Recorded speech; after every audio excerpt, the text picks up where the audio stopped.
I want to introduce you to, if you haven't yet heard Eva Saulitis read, but she's from one of our favorite towns, our favorite Alaskan towns, Homer, and she drove up for this event this evening. She's a biologist, essayist, poet. She has donated her three books for Gary to auction off after her reading. The first, her collection of poems, Many Ways to See It. This wonderful series, kind of a movement in the book from the voice of Cordelia, the disobedient Cordelia from King Lear. It's a beautiful collection. One of my favorite poems of hers isn't in there though, Eva. That one about all the different houses you'd like to live in. It's in there. Is it in there? What's it called? It's one of those Cordelia. It's one of the Cordelia poems. Okay, maybe you'll read it. I love that poem. Okay, and her most recent book, and she's auctioning off the hardcover, Into Great Silence, which is about her 25-year relationship with a group of orca whales from before the oil spill to the brink of their extinction. And in it, it's alternating with her observant biological, experience juxtaposed with more personal lyrical excerpts from her diary. And her other book, Leaving Resurrection, is a collection of her essays that I found out this story that was the greatest compliment and reason to read the book of one reader lent this book to a friend of hers, and the friend left it on an airplane, and somebody found it on the airplane and started reading it and saw the original owner's name inside the cover and called her and said, "Can I finish the book and then I'll send it to you?" So without further ado, Eva Saulitis. A part of a long sequence of poems that's going to be my next book, which is going to be out in January. And it's a sequence, and each one is titled, as the title starts with Prayer 1, goes to Prayer 64, and so I'll just read this one. And they also are dated. Prayer 28, January 16th, 2013. Imperfect birds, saffron finches, they don't hail from here, but from South America, where caged, the males are used for blood sport. 2 girls for every boy, and territorial to boot, troopers, they take to it. Tanagers, like the scarlet of my youth, my mother loved them at the feeder. Look, look, pointing, tenengers, the R rolled. She said also linoleum, traders Joe, nuthatcher, other Latvianisms. To pray is to follow one word to its next, a pilgrimage, a trail of seeds, crumbs, or dead grass, which saffron fringes hoard for nests. A pinch of precious saffron threads heated in a pan of milk yellowed my mother's klingers, braid of yeasted, golden raisin-studded bread for our names days. From memory to philology, the trail goes. But the saffron finch has its story too, and I don't know how it arrived, in whose cage or breast pocket, upon which storm or consequence. Considered common, tolerant of us, itself displacing native birds. No surprise, being lovely, with its tangerine face as though dipped in the fruit's bleeding rind. My mother arrived by boat, the General Sherman. She was raped by another immigrant, never lost her accent, never perfected English, for 60 years, never told anyone. Said to her daughters only, "From you, men just want blank." We filled in the rest. And so now I'll just read you a selection of poems from that sequence, and I'll start with the first one, which is a prelude, and then it starts in with the numbered poems. Prelude, after Recurrence. And it has an epigraph by Socrates. The only true wisdom is in knowing you know nothing.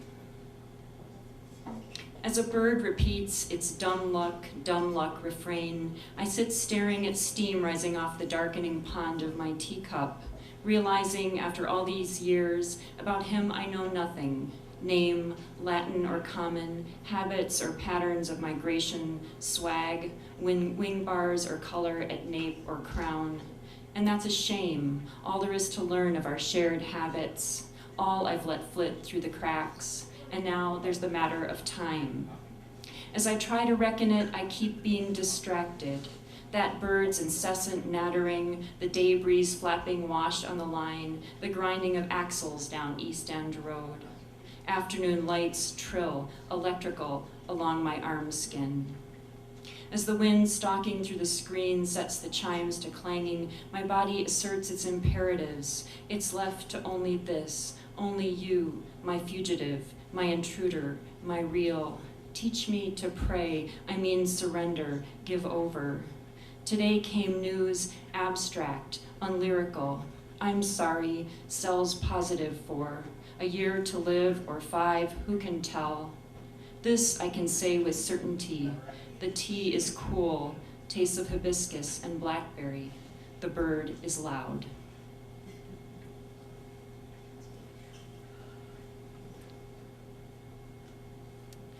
Prayer 1. Morning stacked in parallels, inlet, flat-topped mountain, cloud strip, black stripe of sand. Light arrives in threads at 9, faint as scent marks. This is the hour before I want there to be, before prayer, any please gods, just a mountain dusted in pale blue talc. That's all, that's enough. Before any if, a tree in deep winter north of here, laying down its shadow lace, and someone walking away. Memory I peel off moonlit snow and carefully glue to this incipient sky, line by line. Lay it down like a wing track, until a soul can't hold any longer and cracks, crying its tiny please, the way birdsong bursts into daylight. Please, don't let anything begin or be just yet. Please, day, don't arrive for me.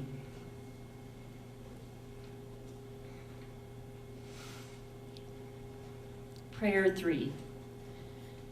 This morning, I remember the one who talked to the radio.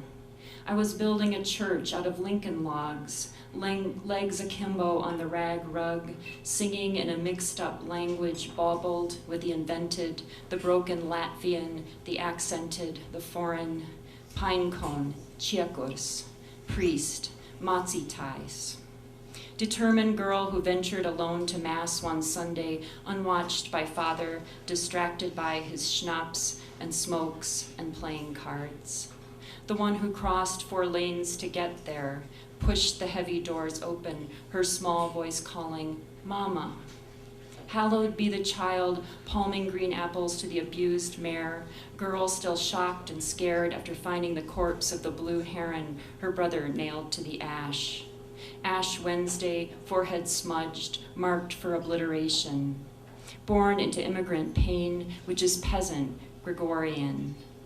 I pray for the girl who prayed for God to take her sister's migraine and give it to her, exclaimed later in her journal, and I think he did. Sweet, sad sin eater, for her this atomic sunrise, smoking through spindles of trees, for her of misguided faith, the reckless, unmarred pre-dawn, too long dark before she wakes, before shame, this wind chime, pre-doubt, this prayer flag, for her slivers of light caught in twists of birch bark, tangled in the lint of the woolen table runner, for her hand-built church, this cold winter wood.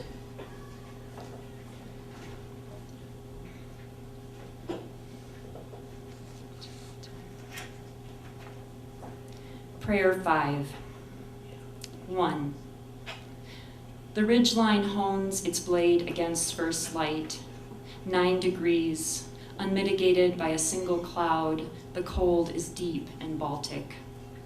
My Oma prayed all the waking hours, mild or frozen, crumbling in her lap, cover warped and wrapped in wrinkled wax paper, her devotional, twined around her fist, rosary of crude wood beads.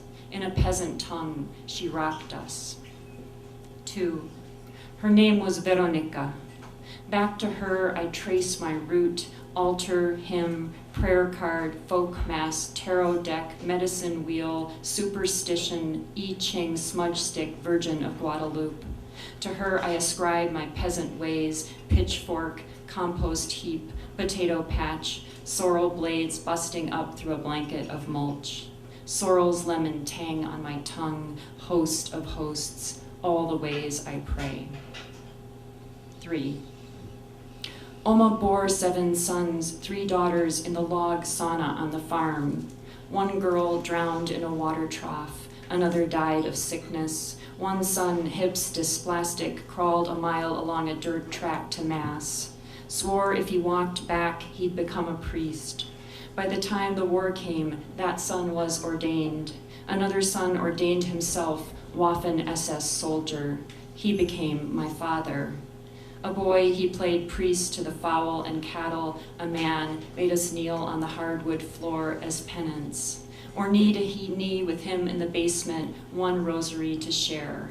His open palm or closed fist or belt buckle or birch switch psalming down and down upon us. Lord, hear our prayer. 4.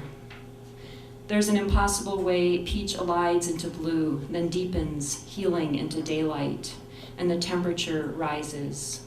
There's a way a mountain range frees the sky of its inks and holds them in its care, a living cargo of darkness that made us.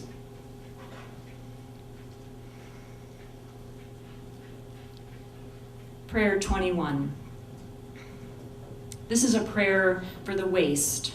Days, hours badly spent, forays into the internet jungle land of links from the launch of the words, symptoms of recurrent breast cancer, for tangled sheets and novels whose plots are long lost, for staring at the ceiling in the dark, trying not to blink, for wasted fibers at coffee shops or newsstands waiting for delayed flights, for Scrabble, the weather underground, www.whatever.com, for catalogs, trying sweater after earring, convincing myself I require new shoes or a more neutral color palette, for staring out the window waiting for dawn or the mail truck or the right line, for lingering near the duck pond for no good reason, arranging books alphabetically and by size, to what end? For cleaning, wiping counters of someone else's crumbs and butter smears, cooking by recipe, generally an excuse not to be doing something hard. And hey, why are those trees just standing there? Bum birds hitched to their bum limbs, wind blowing their errant leaf tinsel and whatnots. Everything waiting for the cows to come home when they won't, ever. They're cows and need to be driven. This is a love poem for the cows. And I'll just read one more. Prayer 50. From Lake Erie floodplain, I trace my line from oak fern nightshade, grackle woods, and yellow crate of grapes stacked at row's end. From child self picking grapes, talc dusted with poison, from Catholicism and growing faint, from heat stroke, migraine, sweat stained, midsummer combing grapes, eating grapes till my mouth bled, from sprayers crawling down vineyards and haze hovering all morning after. From Concord juice, my mother squeezed through a sieve, her quince jelly, her black bread, her okra, cabbage, her smoked pig, her mountain ash liquor jugged in the cellar, from my father's second-hand war terrors and Marlboros, and drinking bouts, his birch switch, flat of hand, belt slaps, and ice-eyed danger face. From garter snake, wild dog pack, railroad track and midnight whistle of freight run to Buffalo, and fear of nuclear attack and house fire and getting pregnant. From shale creek bed, warm water over ledge, from minnow jar and leg hold trap, heat lightning, wide awake, hail and blizzard, lake effect, from ice storm, each branch glazed and deadly in morning sun, from nostalgia sweet sick as pesticide for that earth flaw, where antique medicine bottles spill down ravine sides with dumped tires and washing machines, to land in the oak shady creek bottom, where all my secrets are kept. Thank you.